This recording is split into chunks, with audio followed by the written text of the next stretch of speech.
sur la première photo, on est au moulin de Mouilleron, hein, là où j'ai fait la comète. Hein, vous voyez que plein sud, on a la Voie lactée. Très très bel endroit, on est dans la trame noire du ciel vendéen, hein, c'est-à-dire que tout ce quartier-là de la Châtaigneraie émet très très peu de pollution lumineuse, quasiment depuis tout le temps. Les maires ont pris beaucoup de décisions pour arrêter l'éclairage urbain et solliciter aussi les entreprises pour que les entreprises ne laissent pas leurs entreprises allumées toute la nuit. La seconde photo, c'est ce qu'on appelle une photographie circumpolaire. Donc là, ma façon de procéder, je vais choisir ma composition. Là, en l'occurrence, je voulais montrer donc, le circumpolaire. Pendant la nuit, il y a une seule étoile qui ne va pas bouger, c'est l'étoile polaire. Toutes les autres étoiles, on va avoir le sentiment qu'elles bougent. Quoi qu'il en soit, c'est la rotation de la Terre. Les étoiles, évidemment, elles bougent, mais elles ne bougent pas assez pour qu'on puisse le voir à l'œil nu. Là, ce qu'on voit, c'est la rotation de la Terre. Donc, l'étoile polaire est ici. Elle va rester à sa place, plein nord, pendant toute la nuit. Et en fait, sur cette photo, j'ai posé mon appareil photo sur trépied. Je fais ma photo. Entre le clic et le clac, on a 30 secondes d'enregistrement.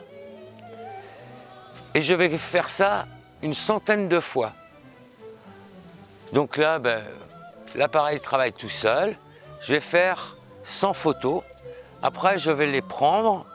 Je vais dire à mon logiciel que ce sont des papiers calques, en fait. Je vais les empiler les unes par-dessus les autres. Et après, j'aurai le choix ou de garder les ombres ou de garder les hautes lumières. Donc là, en l'occurrence, pour faire ce genre de travail, je garde les hautes lumières.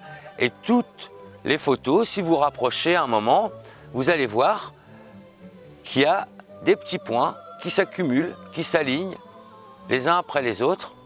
Et voilà, donc ça c'est la rotation de la Terre pendant 100 fois 30 secondes. Donc 50 minutes de rotation de la Terre. Et quand j'ai fait cette photo, là en bas de la photo, c'est la ville de Cholet, qui est environ à 10-15 km de mon point de prise de vue. Donc on voit la pollution lumineuse jusqu'où elle monte. 60 000 habitants. Je parle régulièrement de ce chiffre qui avait été communiqué par la mairie de Mortagne-sur-Sèvre en 2019. Pour une ville de 6 000 habitants, la commune de Mortagne consommait 300 000 € d'éclairage public par an. 300 000 €. Donc, 60 000 habitants, vous rajoutez un zéro. Vous imaginez Nantes, 600 000 habitants, vous en rajoutez encore un autre. Et vous voyez les dépenses un peu inutiles pour au moins 50% de l'éclairage. Donc c'était une volonté de montrer cette pollution. Et puis, lorsque j'ai réalisé la photo, j'ai commencé à voir des traits dans le ciel et des satellites. Et en fait, ça c'est les satellites d'Elon Musk. C'est un train Starlink qui est en position. On a environ 15 satellites. Alors les trains Starlink, au départ, ils sont composés de 60 satellites. C'est des grappes de 60 satellites. Et après, ils vont se déplacer 15 par 15. Donc là, on voit ces satellites qui sont très en place, mais on voit qu'il y en a d'autres.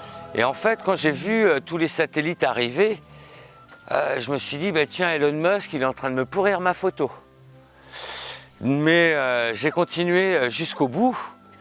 Et le grand éclat lumineux qu'on voit ici, c'est quand les panneaux solaires du satellite captent les rayons du soleil, qui est de l'autre côté de la Terre. Donc on a un éclat lumineux, un flash. Il y avait des satellites encore en vol il y a une dizaine d'années qu'on appelait des flashs iridium. Eh bien voilà, quand les panneaux solaires se tournent vers le soleil, à un moment on a un flash, vous voyez la trajectoire, flash, et après on n'a plus de flash et le satellite, on va dire, redevient un petit point lumineux dans le ciel. Et en fait, en empilant les photos, je me suis rendu compte que ça faisait très fin du monde. Ça me donnait l'impression de voir des missiles tomber sur la ville en bas. Donc j'ai gardé ma photo en tant que telle, en me disant, ben voilà, et donc la photo s'appelle Pollution au pluriel. Et là on voit aussi les couleurs, hein. Vous avez pu vous rendre compte sur les photos du dessus les étoiles ont des couleurs. Donc les étoiles qui nous apparaissent bleues sont des étoiles jeunes, des étoiles qui sont très très chaudes. Et les étoiles qui sont jaunes sont des étoiles comme notre Soleil, des étoiles plutôt vieilles. Hein. Il leur reste un peu de vie à vivre, mais voilà, les bleus, c'est les toutes neuves. Et ce que je ne vous ai pas dit aussi tout à l'heure, c'est qu'on a une étoile ici que j'ai appelée Antares tout à l'heure. C'est une étoile qui a à peu près le même âge que notre Soleil. Une chose à savoir, c'est qu'Antares fait 1000 fois la taille de notre Soleil. Donc elle est plutôt très loin. Plutôt très loin. Et Antares n'est pas une grosse étoile. Hein, Antares n'est pas une grosse étoile. Il y a des étoiles beaucoup plus grosses que celle-ci. Donc quand on connaît ça, quand on a cherché à savoir et à apprendre ces choses-là, on se dit que, eh ben, on a vraiment de la chance d'être ici.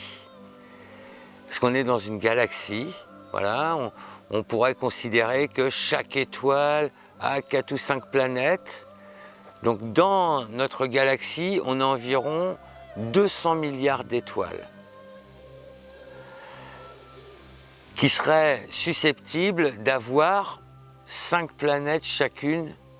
Nous, la nôtre, elle est habitable. Et on est 9 planètes autour du Soleil. Donc dans notre galaxie, dans la Voie lactée, on a 200 milliards d'étoiles. Dans l'univers, il y a 200 milliards de galaxies. Voilà. Ce qui donne, quand on regarde le ciel et qu'on revient remettre ces chiffres-là en place, et bien là on se dit qu'on a vraiment de la chance et que quand même l'objectif c'est de préserver au mieux la Terre sur laquelle nous vivons. Donc on continue, on va passer sous le petit tunnel de Laurier.